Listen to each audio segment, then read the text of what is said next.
Fala pessoal, tudo bem? Hoje vamos falar de uma mudança profunda que a gente teve nesse ano de 2025, aprovado no Congresso Federal, é a PL 108 de 2025, que muda a questão da tributação dos dividendos no Brasil. Tem muito empresário aí que vai ter que se reorganizar para não pagar esse imposto. Antes de iniciar, quero me apresentar. Meu nome é Felipe Fontana, sou um dos sócios da Visa em Capital. Esse canal tem como objetivo falar sobre tributação, investimentos, sucessão de uma forma simples que você possa cada vez mais se planejar. Por isso peço que curta esse vídeo, compartilhe, acompanhe esse canal, que a gente cada vez mais quer trazer uma discussão profunda sobre esses temas. E hoje, pessoal, a gente vai falar aí sobre a SPL 1087 de 2025, imposto sobre a renda das pessoas físicas e tributação dos dividendos. Mudou muita coisa, tá, pessoal? Olha,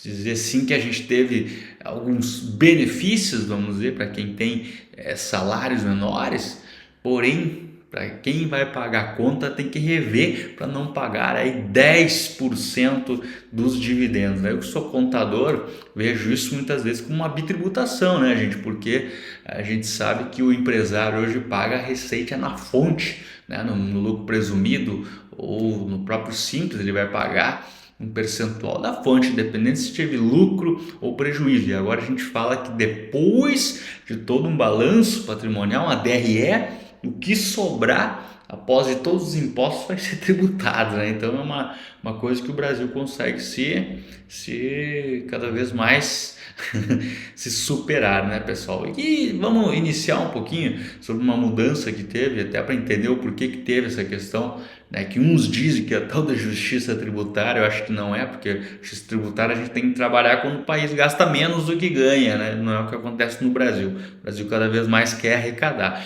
Mas o que aconteceu, pessoal? Foi aprovado nesse 1087 que quem ganha, gente, até 5 mil reais vai ter uma certa isenção agora de imposto de renda. Antes se variava até 27,5, dependendo, tinha ali uma liga em torno de 3 mil, que você não era isento, acima disso você pagava. Agora foi passado para 5 mil reais, então quem aí ganha 4.950, né, como salário, agora 5 mil reais é isento, né, com essa proposta que foi aprovado aí, só falta o presidente assinar para valer no ano que vem, né? E aí de 5 mil a 7.349 a gente vai ter essa alíquota de desconto progressivo, que antes era de 27,5, agora vai até com faixas, né?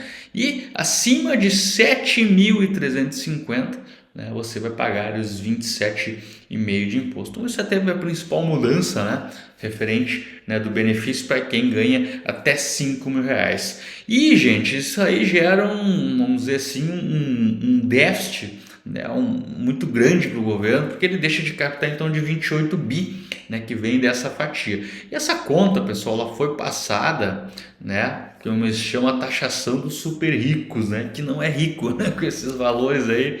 For pensar, não é rico não, mas a conta realmente foi passada para essa turma. Como é que vai funcionar, trazendo um pouco de prática na questão desse imposto para quem retira, né, os seus dividendos? Vamos imaginar, né, pessoal, que você retira acima, vamos dizer, abaixo de 49 mil, 48 mil, que daria por mês, que daria um ano.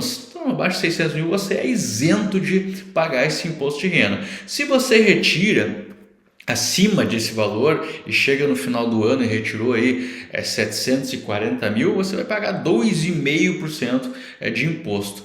900 mil, 5, 1,0576 e indo até 1,2 milhão. Então, se você retirou em torno de 1,3 milhões, 1,4 milhão, simplesmente você vai pagar os 10%. Como é que vai ocorrer isso na prática, né, pessoal? Vai ser retido. Tirou ali 60 mil por mês em dividendos, automaticamente você vai ter a retenção de 10%. Se no final lá, nessa retenção de 10%, você chegou e só retirou baixa entre 600 e 750 mil, um exemplo, né?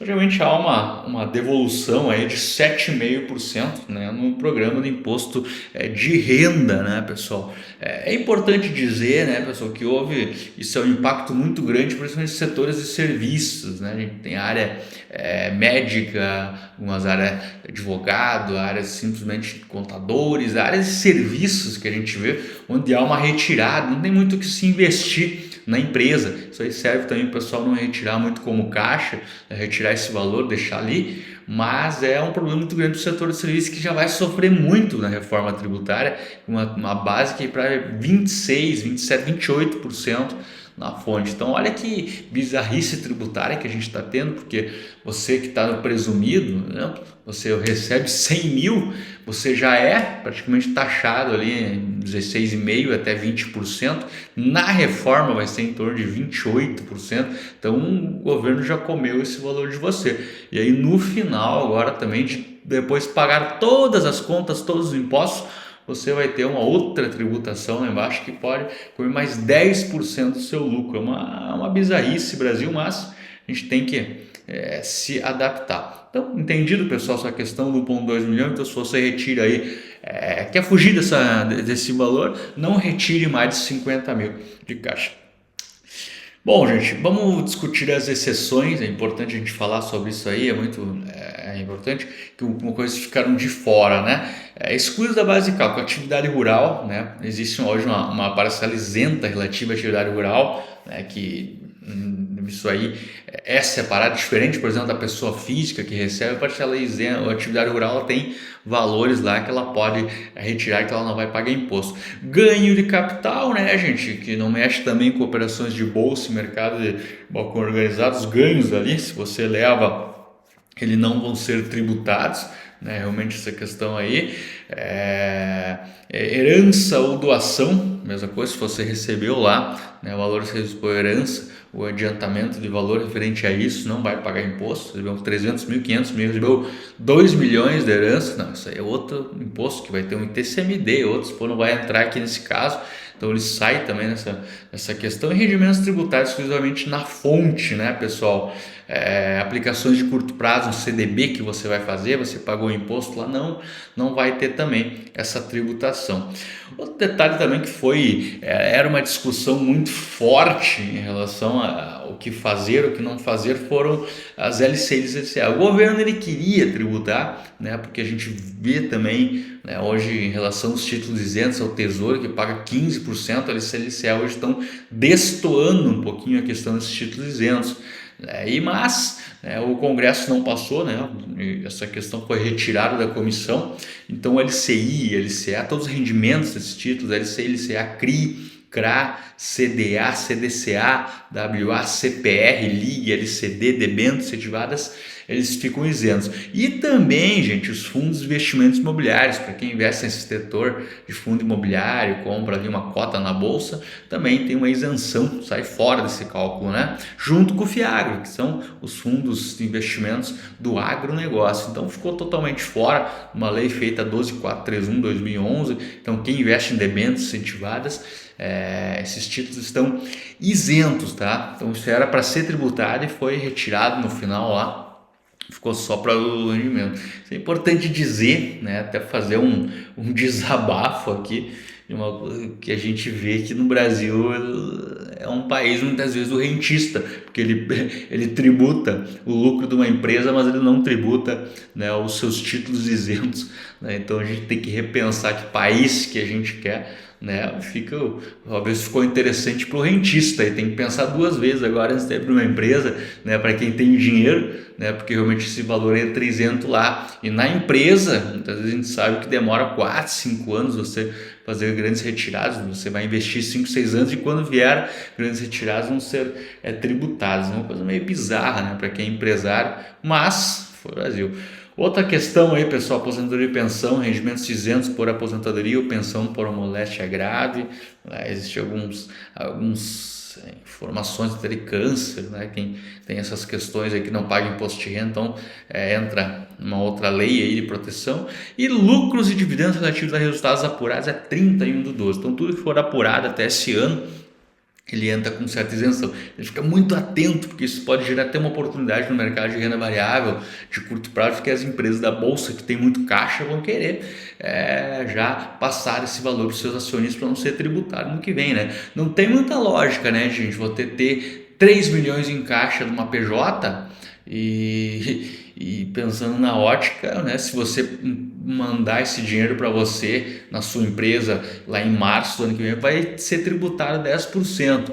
Então, se você puder passar já esse caixa até 31 de dezembro, né, você já passa isento. Então isso é uma coisa muito importante, né, que tem que ser discutida, e muitas empresas da bolsa já vão fazer esse repasse aí nos próximos, até dia 31/12. Então o mercado, as suas bizarrices que o governo faz geram consequências econômicas, né? E uma dessas tem muito caixa, tem que passar para a pessoa física, né?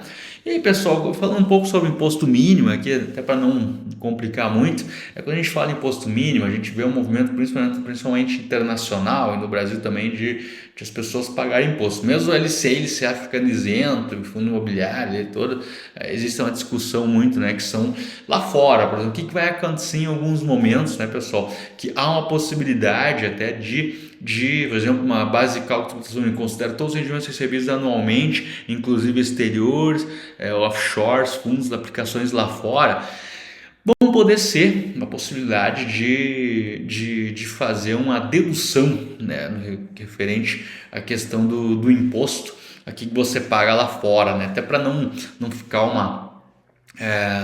uma injustiça tributária muito grande. Então existe uma possibilidade para quem já pagou um offshore 15%, né? E aqui reserva a gente conseguir fazer uma certa dedução permitida, né? Então a gente tem que cuidar abatimento dos impostos já pagos para evitar a bitributação. Então tudo que foi pago lá e pagou aqui pode ser em algum momento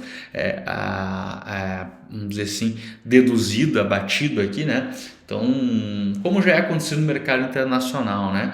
E aí muito se fala sobre o imposto de renda pessoa física mínimo devido resultado após aplicar as deduções sobre a base, né? O valor adicional que garante uma tributação mínima global sobre toda a renda do contribuinte. Então, se você paga muito imposto, lá também pode fazer esse acerto aí. Então, é uma coisa que vai ser bem interessante como é que vai ser no ano que vem, essa questão no programa da Receita, levando em consideração essas deduções, né? E é um detalhe muito importante, né?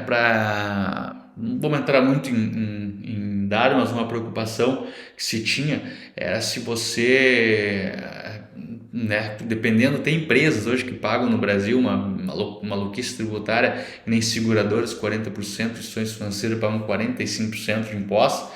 E a alíquota, simplesmente, gente, juntando o imposto de renda e a construção social, somada junto essa questão do imposto de renda mínimo, ultrapassar de 34%, haverá uma restituição à pessoa física do excedente, né? Imagina, né, pessoal, uma situação onde você já paga 30% de imposto, vai pagar mais 10% de imposto de dividendos, vai pagar 40% no final, consegue pedir esse crédito aí de 6%, né, de uma restrição da pessoa física do excedente para não pagar esse 10%, senão fica uma maluquice tributária, né? Você já paga 30% mais 10%, 40%, não vai ter como você se devolver esse valor. Aqui praticamente se fala, né, gente, isso aqui, se você já paga praticamente aquilo ali, né, você tem como se deduzir no programa do imposto de renda ano que vem. Então isso que é a questão, por exemplo, que a gente fala sobre o imposto de renda de pessoa física mínimo, né,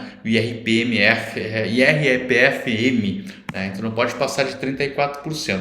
Mas, pessoal, para não entrar muito em detalhe, resumo principal, né, para a maioria principalmente para profissional liberal, que vai sofrer muito com essa questão, né, áreas médicos, pessoas que têm um bom caixa, né, a taxação ficou assim. Então até 600 mil é isento, 600 a 750 paga 2,5%, né, se ultrapassou lá RETS 10 devolve 7,5%, né, chegou a 900 mil, mesma coisa toda a linha, passou para 1,5%, 1,7%, 10%, não tem chororô. Estratégia, senhores, a gente fala um pouco sobre estratégias agora para você. Cuide, na verdade, que você vai, vamos dizer assim, vai retirar da sua empresa, como a gente falou. Se você tem caixa, tem que pensar na possibilidade de já fazer esse resgate já antes do 31/12, vai acontecer isso no mercado financeiro inteiro. Talvez isso pode ser uma explicação das empresas da bolsa estarem subindo nesse momento, porque vão ter que passar esse excedente em caixa. Outra questão, gente, se tu não tem dinheiro em caixa, vai distribuir lá em 1º de março, por exemplo, R$1,5 milhão de reais, 10% já come, então já pensa dessa possibilidade. E ano que vem, receitas futuras, lucros futuros, tente, a estratégia é retirar apenas até 49.999. Você não vai pagar imposto nenhum, Então cuida muito desses detalhes, deixa ali realmente esse valor para ser retirado, faça esse planejamento tributário. Lembrando que o governo também que não quer que as pessoas retirem dinheiro, quer que reinvista nas empresas, então dependendo, levar situações de comprar ativos para um carro, gastar despesas pela empresa que sejam referente da empresa, em vez de retirar, comprar uma máquina, em vez de retirar como lucro, investir no seu negócio. Mas é isso. Não quer pagar imposto, retire até 49 mil por mês. Tá bom, pessoal? Espero que tenham gostado desse vídeo. Compartilhem, sigam o meu canal e vamos cada vez mais fazer uma discussão. Tem alguma dúvida interessante sobre esse imposto mínimo aí? Coloca aqui nos comentários, vamos discutir. E a ideia é cada vez mais trazer nesse canal essa discussão de alto nível sobre tributação, investimento, sucessão, muita coisa para ajudar você. Até a próxima!